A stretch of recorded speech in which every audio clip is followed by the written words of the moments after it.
Hai Besti, selamat pagi menjelang siang, selamat siang menjelang sore, selamat sore menjelang malam. Ya jam berapa nggak tahu di sana. Tapi di sini tuh udah sebenarnya siang, tapi aku baru sempat sarapan. Ini pertanyaannya Besti. Aduh Besti, kapan keran withdraw dibuka Ci? Tolong tanyain ke Pak WK. Aku udah pernah bahas ini ke para Besti. Aku tidak mau membahas ini lagi. Kenapa? Karena mental health aku yang akan kena. Kenapa begitu Ci? Kok bisa kena mental health? Ya iyalah, gimana nggak kena mental health? Gue nanya, abis itu dijawab, aku lempar jawabannya dia.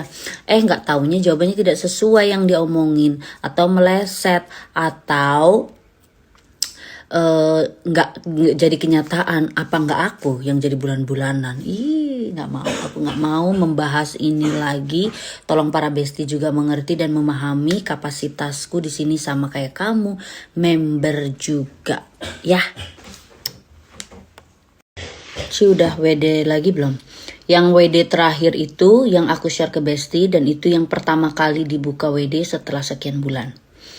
Dan belum withdraw lagi. Jadi belum merasakan withdraw. Terakhir sama seperti kalian yang 100, terus habis itu withdraw lagi yang aku share ke kamu semuanya. Itu. Sampai bulan ini belum withdraw lagi.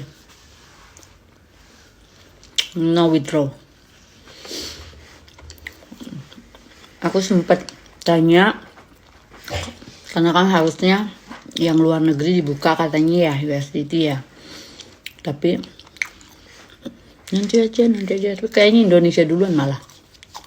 Nggak tahu. Tapi nggak tahu lah Besti, aku juga nggak ngerti. Aku takut salah ngomong, kan nggak sesuai omongan. Nggak berani. Itu Besti. Yang pertama mau aku sharing tentang sedalam apa Cici dan ATG. Semoga kita bisa ngobrol langsung. Ini kayaknya kalau ngomong sedalam apa tuh panjang sekali.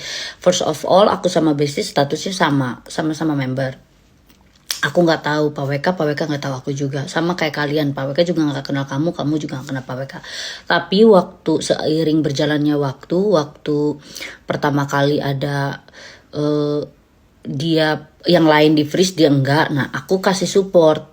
I trust in you, aku bilang gitu. Jadi aku kasih dukungan, semangat lah. Waktu yang lain semuanya kolaps, dia doang enggak. Ya wajar dong aku kasih semangat. Dan dia juga nge-repost banyak beberapa orang, termasuk ada yang founder. Dan randomly aku member di repost sama dia gitu. Dari situ akhirnya aku ngobrol-ngobrol. Aku bilang aku tinggal di Jerman, karena waktu itu aku masih tinggal di Germany kan. Terus aku cerita-cerita deh gitu tentang bisnis. Ini part 2-nya, aku agak panjang nih ngejelasinnya. Jadi aku cerita-cerita tentang bisnis dan aku banyak memuji dia. Aku bilang, lu keren banget ya bisa bikin digital bisnis gini, gimana caranya? Gue pengen belajar deh, kayak mana sih kok bisa bikin bisnis begini? Aku kan gak ngerti waktu itu dia lagi sibuk katanya bikin NFT. Jadi aku justru gak nanyain ATG Besti, yang aku tanyain adalah tentang NFT. Karena pada saat itu aku sedang ingin menggarap bisnis NFT gitu sama timku. Jadi yang aku tanyain justru NFT, bukan ATG. Berjalannya waktu, akhirnya aku sering tuh nanya-nanya tentang kelanjutan NFT-nya dia akan seperti apa pengembangannya, NFT aku akan seperti apa pengembangannya. Lebih kayak begitu. Truly curhat ngomongin bisnis yang gak ada hubungannya sama ATG. Itu awal kedekatan kita. So ini part 3-nya. Jadi kalau ditanya sedekat apa ya sama aja sih sebenarnya, sampai dari dulu sampai kemarin sekarang ya sama aja ya deketnya ya, karena aku ngebahas pembahasan di luar dari ATG. Akhirnya jadi deket. Tapi kapan aku membahas ATG dan akhirnya aku jadi makin deep sama pembahasan ATG, justru karena aku deket sama Besti. Besti banyak yang curhat, A I U E O, Ci ini Ci itu, tanyain. Itulah Besti sering suruh aku, mulailah aku desek dia untuk bahas ATG. Tapi akhirnya jadi aku kena mental Besti. Nah sekarang kalau Besti tanya, Besti pengen ngobrol langsung sama dia, saya rasa bisa. Hanya jangan langsung tanya soal withdraw, dia gak bakalan bales.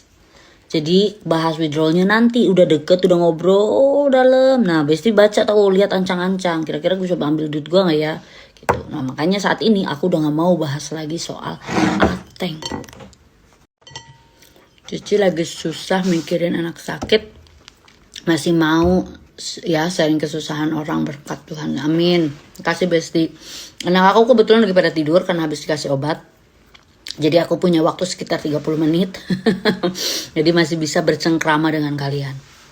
Tentunya nanti kalau udah mereka bangun, maminya udah harus sigap lagi untuk kembali mengurus anak-anak. Intinya sih gini Besti, aku tuh sering banget mulai sharing-sharing apa yang aku tahu, apa yang bisa menjadi berkat buat orang lain. Kadang berkat itu tidak selalu merupakan financial. Hal-hal seperti tips-tips kecil aja saya percaya itu menjadi saluran berkat. Apa yang bisa saya share yang baik, dan yang gak baik Besti juga gak perlu ikutin. Karena at the end of the day, hidup kita ini mau dibawa kemana sih? Endingnya mau seperti apa? Nama saya ketika saya meninggal ini mau jadi apa? Makanya saya masih mau mencoba sharing sebisa mungkin apapun itu, mendekatkan diri kepada besti-besti dan menjadi orang yang berguna. Kebahagiaan dan ucapan syukur aja Cici sayang. One thing I learned, it's not my will, it's God will. So deep.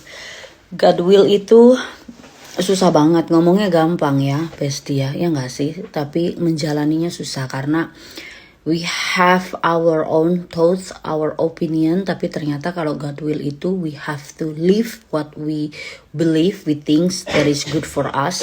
Tapi ternyata kita harus ikutin maunya Tuhan. God will itu